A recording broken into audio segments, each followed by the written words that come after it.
At the edge of our town, there's a shitty gas station that's open 24 hours a day, 7 days a week. If you were to go inside, you'd see a row after row of off-brand chips, cookies, potted meats, and pickled curiosities. Expiration dates suspiciously missing from the canned foods, like they were filed off years ago in some misguided attempt to control inventory turnover. A faded, wet floor sign from way back covers a large crack in the foundation by the cooler, where layers of sticky spill-off have formed a miniature tar pit, preserving countless insect corpses and the occasional small rodent. Nobody ever complains about the aesthetic. By some providence bordering on the supernatural, the health inspector has repeatedly signed off on the business, always kindly ignoring the faint smell of some kind of mysterious chemical cocktail that is defining characteristic of the establishment. More noticeable than the steady mechanical hum of the frozen drink machine that was installed in the 70s and never once serviced. More distracting than the random pockets of cold and warm air that seem to follow you around, and more annoying than the family of mutated raccoons that lives in the crawlspace behind a grease trap. We think they're mutated anyway. At the very least, they must be inbred to the point of genetic deformity and mental retardation. The alpha, a muscular 3-foot tall son of a bitch named Rocco, has been spotted multiple times chewing on people's tires and has been run over at least twice, but he keeps coming back. That lingering smell, a sweet combination of honeysuckle, ammonia, and vomit, has never been positively identified. The prevalent theory is that it's coming from underground, wafting up through the thin fissures in the concrete that grow and spread with each year of architectural settling.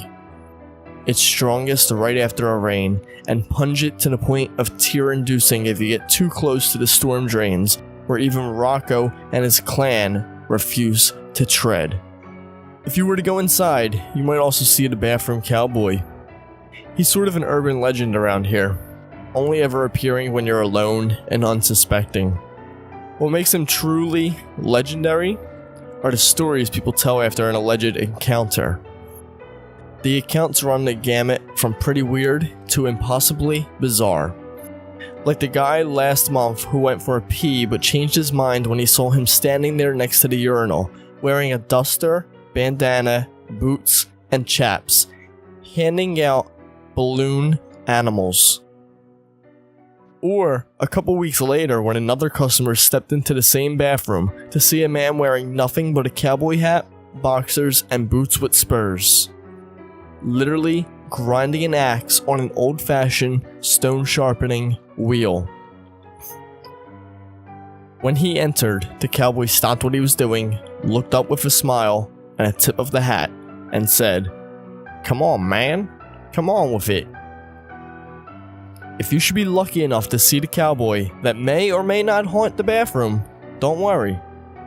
He's harmless, and in fact, usually quite polite. Honestly, he doesn't seem so bad, especially compared to some of the other things going on in that place. When you go inside, you might instantly get a toothache. That's a strange common phenomenon that nobody really understands. It should go away on its own after a couple hours. If you do go inside, you will almost definitely see me sitting behind a counter, because I am the only full-time employee, and I'm almost always here. You can catch me reading a book because, for some reason, the internet doesn't work way out here, and the cell phone service is dicey on good days and non-existent on most. If you need to make a call, you can leave and go up the hill a ways, preferably back towards town, because the other way will take you into the woods and you don't even want me to go into all the reasons why that's not a good idea. Or, you can pay me 25 cents a minute and use the store's landline. That arrangement was cooked up by the owners, and I have to actually enforce it because they do check the phone records. I'm sorry.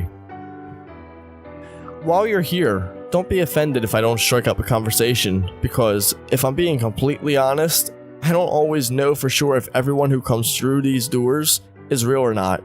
And if I had to acknowledge everyone in that place that could be an actual person, I might lose my mind. And we don't need any more of that going on around here.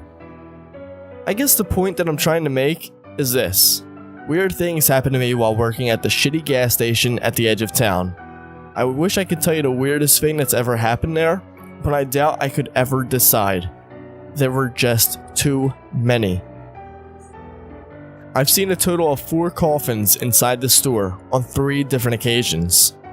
I've met at least a dozen people wandering back into town from the woods claiming they had escaped aliens or government conspirators or the like, and that they had no money but needed to make a call, and could I please just let them use our store phone before they find them again.